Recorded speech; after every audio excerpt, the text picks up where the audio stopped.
Pour pas un rond ou presque, on va améliorer notre admission. Nous avons entamé ensemble un périple, un challenge, une croisade, que sais-je, enfin une série de vidéos qui nous permet d'améliorer notre moteur. Et quand je dis moteur, c'est le moteur avec un grand M, hein, pas seulement le haut moteur, puisqu'on s'est attaqué à la bête de tous les côtés. On a commencé d'abord la préparation de notre haut moteur, il y avait des choses à dire et des choses à améliorer, mais on a vu que les performances n'étaient pas forcément au rendez-vous, faute d'amélioration de ce qu'il y a autour de ce haut moteur. Et notamment l'admission. Et c'est sur quoi aujourd'hui on va se pencher, préparer son admission. Et en plus pour pas cher.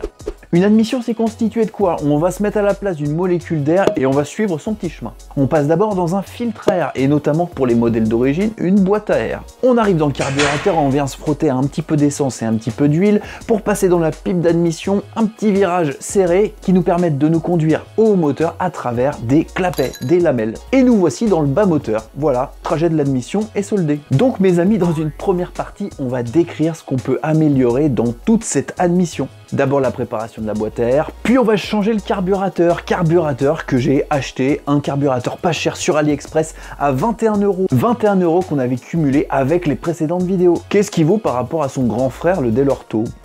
Je sais pas. Puis on se tournera vers nos clapets. Qu'est-ce qu'on peut améliorer sur cette petite boîte qui contient les lamelles pour pas trop cher? Puis on va consacrer une deuxième partie à monter tout ça sur le bestiau et on va regarder ce que donne cette nouvelle admission greffée à notre moteur préparé. Cela va-t-il le libérer? Je ne sais pas, on verra bien. Pour donner enfin des performances dignes d'une vidéo. Parce que si c'est comme la dernière fois 2 km/h, moi je rentre chez moi, je perds pas mon temps. Hein?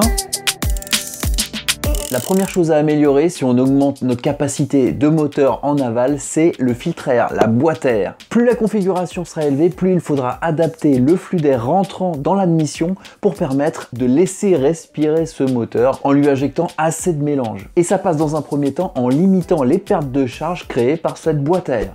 Pour ça, la préparation de la boîte à air est une bonne option. On avait fait tout ça, cette manipulation, dans cette vidéo-là. Si ça vous intéresse, je vous invite à aller la voir. On avait obtenu ça, hein, préparé, c'est écrit dessus. Donc dans celle-là, je ne vais pas décrire exactement comment on fait. Par contre, on va la rouvrir pour que je vous montre à quoi ça ressemble.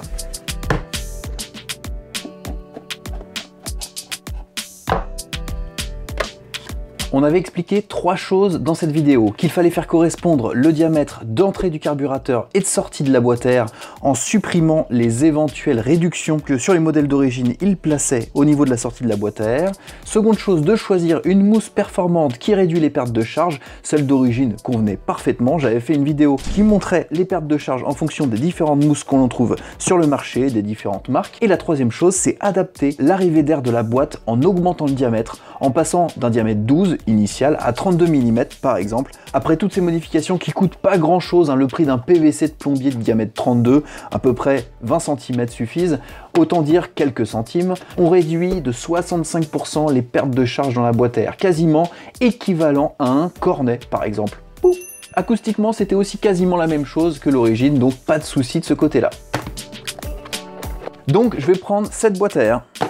Les conclusions du test de cette boîte à air préparée étaient qu'il fallait nécessairement augmenter de manière considérable la taille de son gicleur principal. On avait même vu que l'émulsion air-carburant avec un carburateur trop petit et un gicleur trop gros ne se faisait pas bien. D'où la nécessité, quand on diminue les pertes de charge dans la boîte à air, d'augmenter notre diamètre de carburateur. Et c'est là, mais certains l'ont deviné dans les commentaires, que j'ai puisé dans la cagnotte des 21 € pour acheter un carburateur sur le site AliExpress. Un carburateur bas de gamme qui vient de Chine, qui est venu par paquebot traverser l'océan Pacifique. Mais bon, hein, 21 €, c'est pas très cher et c'était adapté à notre porte-monnaie. Un carburateur 19 mm, pas cher cousin, comme dit l'autre. Par contre, vu le prix, je sais pas ce que ça vaut, on va le déballer ensemble tout de suite. Bon, on reconnaît bien déjà les paquets de type AliExpress ou Wish, hein, les choses qui viennent de Chine, hein, emballées de ce type-là. Bon, on va pas se formaliser sur le packaging, hein, c'est pas pour ça qu'on achète aussi peu cher.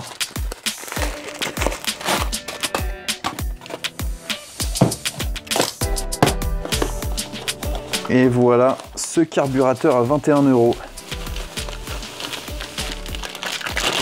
Bon, c'est la surprise, je savais pas qu'il était noir. Hein. Ah bah non. Eh, c'est même un pH 21. J'étais sûr d'avoir acheté un 19. Bah ouais, c'est un 21, 20,75. Bon bah écoutez, pour le prix d'un 19, j'ai eu un 21. Alors qu'est-ce que ça donne visuellement ce carburateur de 21? Bon, on va faire un peu place nette, on va enlever l'emballage. Voilà.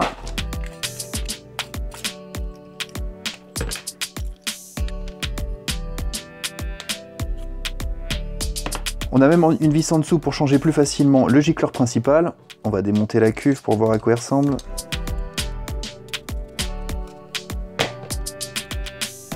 Oh bah c'est collé. Si la cuve se démonte pas, c'est embêtant quand même. On va y aller au maillet.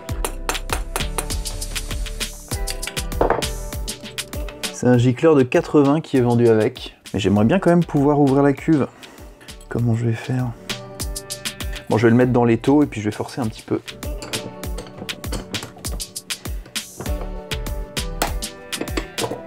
Voilà. Fallait un peu le serrer pour qu'il comprenne qu'il fallait qu'il se démonte. Bon, au moins, j'ai pas abîmé le plan de joint. Bon, visuellement, hein, on a un carburateur déflotteur, un pointeau, un gicleur principal, un gicleur de starter, un gicleur de ralenti. Bon, écoutez, pour le moment, ça a l'air tout bon, hein. On a une vis de richesse, puisque c'est côté pipe d'admission, une vis de ralenti, réglable avec un petit ressort, c'est même réglable à la main. Bon, on a la connexion avec le starter manuel, clé de 10, tac. Rien de plus classique. Petit boisseau de starter, comment on va le faire sortir? Ça vient. Voilà. T'es venu toi. Bon, donc visuellement en tout cas, bon, c'est un carburateur tout plus classique, avec deux mises à l'air de chaque côté de la cuve, une connexion pour le graissage séparé, très bien. La connexion pour la durite d'essence, la connexion pour la durite de dépression. Donc ce carburateur possède tout ce qu'il faut pour pouvoir le connecter proprement, en tout cas à notre scooter. Il ressemble en tout point au carburateur Dell'Orto qu'on a ici.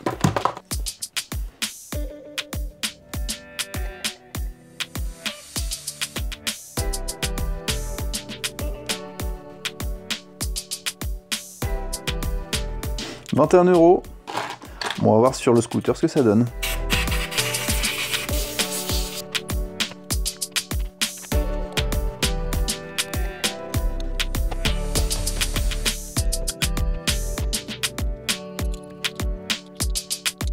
Ok, on a notre deuxième pièce maîtresse de notre admission, révisée, reboostée, un carburateur de 21, pas cher, 21 €. 21 €, voilà, ça s'invente pas. Et la troisième chose à modifier, ça va être la boîte à clapets, les lamelles, les clapets, enfin la géométrie de ces clapets qui laisse passer le mélange dans le bas moteur et qui l'empêche de revenir en arrière. Donc c'est une pièce maîtresse qui va impliquer beaucoup de perte de charge au passage au mélange, donc il y a des choses à améliorer. Par contre là, il faut qu'on démonte, parce qu'elle est là la boîte.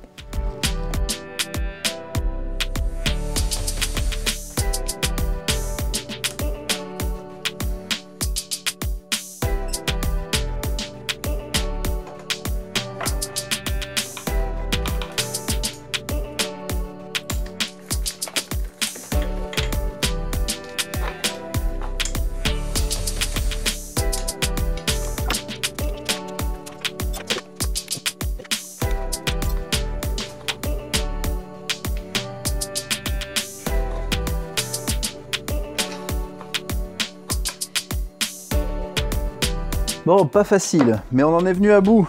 Oh là là, pas simple d'accéder à cette boîte à clapets avec les pattes Easy Boost, hein, c'est moi qui vous le dis. Et puis avec la pipe 360, les vis sont juste en dessous de la pipe d'admission, pas simple à démonter. Bon bref, on y est quand même parvenu.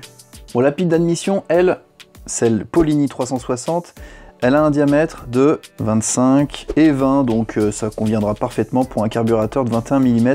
On ne réduit donc pas la section de passage avec cette pipe d'admission, donc c'est parfait.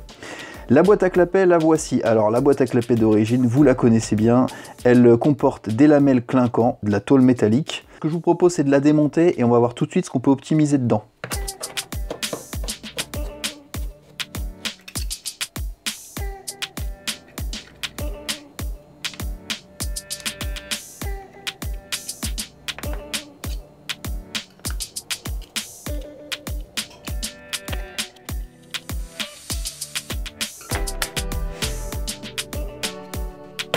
Donc voilà, la boîte à clapet, elle est constituée du corps de la boîte. On aurait tendance à vouloir couper la partie qu'il y a entre les deux parties de la lamelle, mais le problème c'est qu'on supprimerait ainsi l'étanchéité qu'on retrouve ici.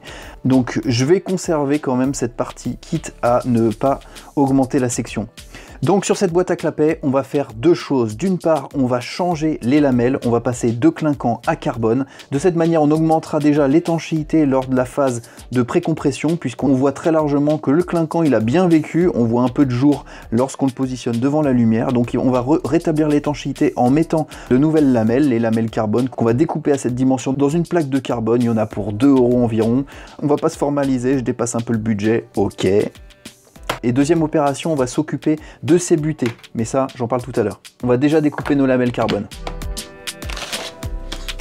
Donc avec des plaques de ce type-là qu'on trouve dans le commerce, un paquet comme ça, je crois que ça coûte à peu près 10 €, on peut ainsi créer des lamelles à la dimension que l'on souhaite. Donc c'est beaucoup plus économique que des lamelles qu'on achète toutes faites. On est surtout sûr qu'elles sont adaptées à la boîte à clapet qu'on a. Dans un paquet de ce type-là, il y en a 2, donc on peut faire un max de lamelles. Donc c'est ce qu'on va faire tout de suite. On va prendre la lamelle existante et on va reproduire exactement la même lamelle en reprenant l'empreinte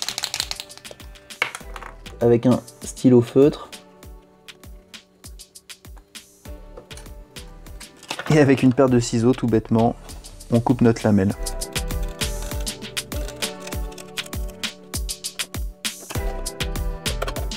Ça a beau être en carbone, hein, ça se coupe très bien.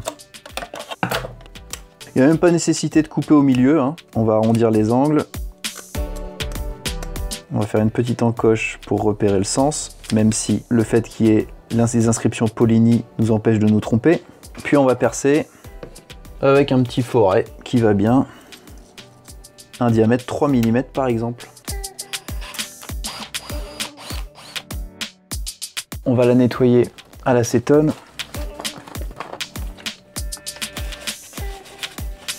Et la repositionner sur notre boîte. Parfait, c'est la bonne dimension.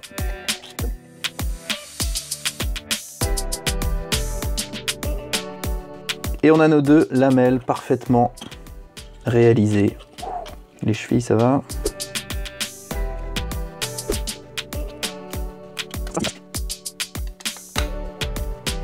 Voilà. Et là, il n'y a plus de jour qui passe. Je vois plus rien du tout. Parfait.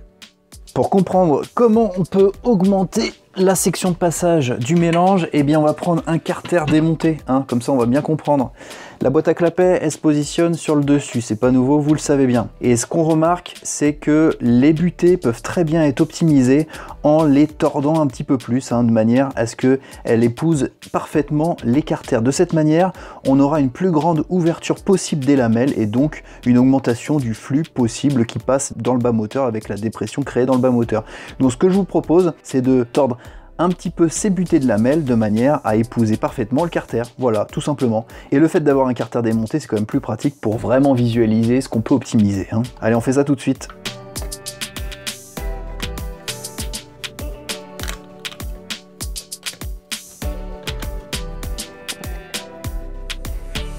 À la main, ça ira parfaitement.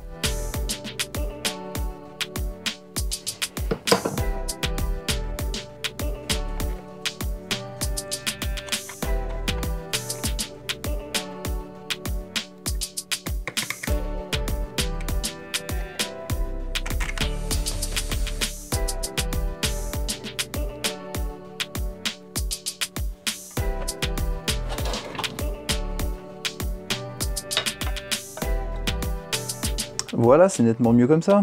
Donc on va tordre les deux lamelles de cette manière et ce sera parfait.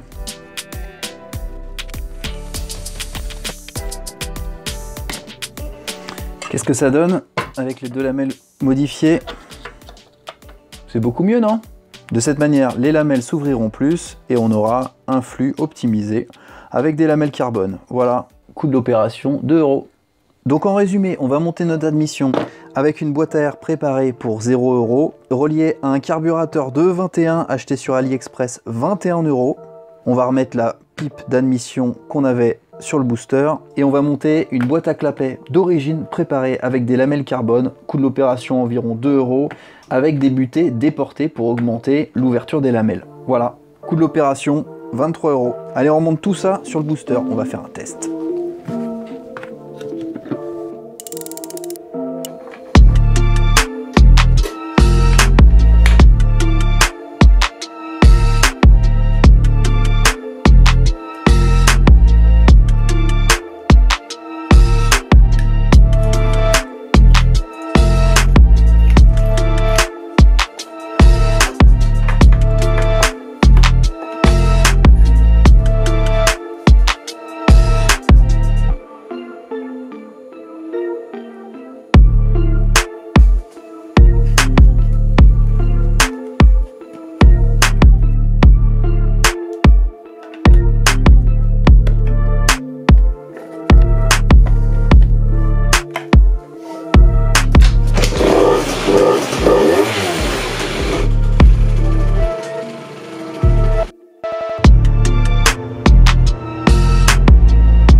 Ça y est, on a fait le test sur route. Je vous propose d'aborder maintenant la section résultats. Qu'est-ce qui se passe? Quelles sont les modifications apportées avec ces changements? Vous vous lassez pas? Bon, on y va alors.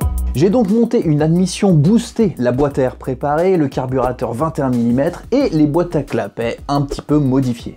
Et j'ai monté le tout sur un Minarelli horizontal sur lequel j'ai monté un haut moteur Technics préparé avec les 2 dernières vidéos qu'on a faites, poncé à l'échappement et surfacé sur le dessus du cylindre pour augmenter les diagrammes. Le reste, monté sur un Vilebrequin S2R Doppler, un pot Cito Leo Vince et une transmission complète d'origine, variateur, embrayage, etc. Je développe pas, c'est l'origine. Bon, avant de voir les résultats, je vous préviens tout de suite, à chaque fois que j'ai monté un carburateur plus gros, il n'y a jamais eu de performance en pointe. Ça a toujours été à l'avantage de l'accélération, de la prise de régime, mais pas au niveau du régime max et de la vitesse de pointe. Donc, ne vous attendez pas à grand chose. Mais là, on gagne dans les deux.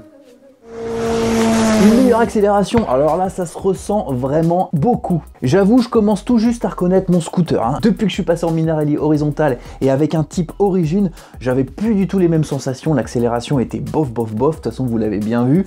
Et après avoir quitté un kit 70 sur Minarelli vertical, franchement ça fait tout drôle de retrouver une accélération digne de ce nom. Et là, avec le carburateur de 21 et l'admission un petit peu modifiée, ça y est, on commence à avoir quelque chose dont on peut être fier. On arrête de se traîner, on obtient 50 km/h au bout de 6 secondes et demie contre 8 secondes en temps normal avec la configuration type origine sans admission modifiée. On dirait pas comme ça, mais ça représente quand même une diminution de 20% du temps consacré à passer la barre des 50 km/h, donc franchement, on ressent la différence. Pour la vitesse de pointe, je pensais trouver un petit peu mieux, je suis un tout petit peu déçu. Mais bon, ça reste l'admission, avec cette modification, on gagne encore 250 tours par minute en pointe, donc ça représente à peu près 2 km/h, donc c'est toujours ça de gagner, on grappille, on arrive à 76 km/h. Ouh, ça commence à être pas mal. Depuis qu'on a commencé, 8 km/h d'acquis sur 23 € de dépensés. Bon, c'est pas si mal. Ça monte, petit à petit, on y arrive. Mais par contre, là, ça se ressent, on a modifié l'admission, on a préparé notre haut moteur, et là, ce qui pêche, malheureusement, c'est l'échappement. Là, ça se sent. Ça bride l'ensemble. Clairement, ça l'empêche de monter dans les tours, de se libérer, ça se ressent vraiment quand on est sur le scooter. Pour un 2 temps, se limiter à peu près à 9000 tours par minute, franchement, c'est vraiment pas grand chose. Et un échappement de détente, notamment, ça ferait vraiment la différence. Mais bon, sur notre optique de vidéos et de séries de vidéos à moindre coût, un échappement, c'est tout de suite 100-150 €. On n'est pas du tout dans cette dynamique. Pourtant, il est pas loin, Il est pas loin l'échappement, mais bon, je peux pas le mettre. On n'avait pas prévu ça en dépenses, je suis désolé. On va s'en tenir à ce qu'on s'est dit, dépenser le moins possible et augmenter nos performances à moindre coût. Donc en résumé, l'admission modifiée, ça coûte pas grand chose et ça nous permet de donner de l'oxygène au moteur. Bon, je suis d'accord, pour un 2 temps, c'est pas vraiment de l'oxygène, mais bon, vous m'avez compris. Et ça permet de booster un petit peu tout ça parce que le haut moteur avec le haut filtre à air d'origine, avec l'orifice de 12 mm de diamètre, c'était un peu limité. Et en plus, 12 mm pour le carburateur, autant vous dire que le moteur respirait pas du tout. Donc le haut moteur c'est fait, l'admission c'est fait, on va en venir au reste des éléments dans les vidéos suivantes. Une bonne chose de faite quand même. Voilà, l'admission est modifiée, vous voyez, à moindre coût et de manière assez simple finalement. Et on obtient en plus des résultats dignes de ce nom, une accélération plutôt sympa, une pointe un petit peu meilleure. Et de toute façon, modifier l'admission, c'est un passage obligé si on veut en venir à des modifications supplémentaires, le pot d'échappement, l'allumage, la transmission, etc. Si on n'alimente pas en matière première notre moteur, ça ne fonctionnera pas. Donc, passage obligé, plutôt simple, bon plan. Si vous avez aimé la vidéo, un petit pouce bleu en bas, ça me fait plaisir, je le répète à chaque fois, mais c'est vrai. Si vous voulez avoir davantage de précision ou si vous vous posez des questions sur ce que j'ai pu raconter, vous n'hésitez pas à vous indiquer dans les commentaires si vous avez des questions. Et si vous découvrez cette chaîne avec cette vidéo et que vous avez aimé, je vous engage à aller voir les petites playlists qu'il y a en bas. Là, vous allez surfer un petit peu en dessous. Il y a plein de vidéos, il y en a à peu près 115 je crois maintenant, sur le sujet, sur le thème qui vous passionne, à savoir les deux temps, le scooter, les modifications, les performances, l'entretien, enfin tout ce que vous pouvez trouver, c'est, je pense, abordé, ou presque. C'est pour ça qu'on fait encore des vidéos, c'est qu'il y a encore des sujets à aborder. Donc si vous aimez, un petit abonnement supplémentaire aussi, vous êtes 67 100 abonnés, donc franchement ça monte, ça monte, ça monte, et c'est pas moi qui vais me plaindre. Alors c'est pas le cas dans ces vidéos, mais généralement les pièces qui me sont fournies gracieusement par mon partenaire Scootfast. N'hésitez pas à aller voir sur leur site, il y a plein de pièces intéressantes, surtout en promo en ce moment avec ces fêtes de Noël. Et si vous êtes en dehors des fêtes de Noël et vous regardez cette vidéo, eh bien je vous dis que généralement j'ai un code promotion et que ce code promotion varie continuellement, hein. C'était Simon01, maintenant c'est Simon02, mais si vous regardez cette vidéo et qu'elle date un petit peu, il est possible que le code promotion ait changé, et ça change régulièrement, donc je vous invite à aller voir dans la description en dessous, je précise le code promotion du moment. Il y a moins 5% sur tout le magasin, c'est toujours ça. Où est-ce qu'on en est des finances sur la série modification à moindre coût? Alors on avait 21 € de budget, on l'a dépensé en achetant un carburateur, c'était la dernière fois, on n'avait plus que 0, que cheap. Avec cette vidéo, on a 7 € supplémentaires, mais bon, j'ai puisé un petit peu dans mes économies, hein, puisque j'ai dépensé 2 € supplémentaires environ pour mettre en place des lamelles carbone, donc il nous reste plus que 5 € pour les prochaines modifications. Bon. Je suis pas sûr qu'on dépense de toute façon. Si vous aimez cette série, n'hésitez pas à me le dire aussi dans les commentaires, hein, parce que moi je m'embête à essayer de bidouiller mon moteur d'origine, alors que c'est très simple, hein. J'ai plein de pièces qui m'attendent en Minarelli horizontal à tester, à modifier, et sincèrement je peux monter une grosse bête de compétition dès maintenant. Sur ce, je vous dis à très bientôt pour une prochaine vidéo. Ciao!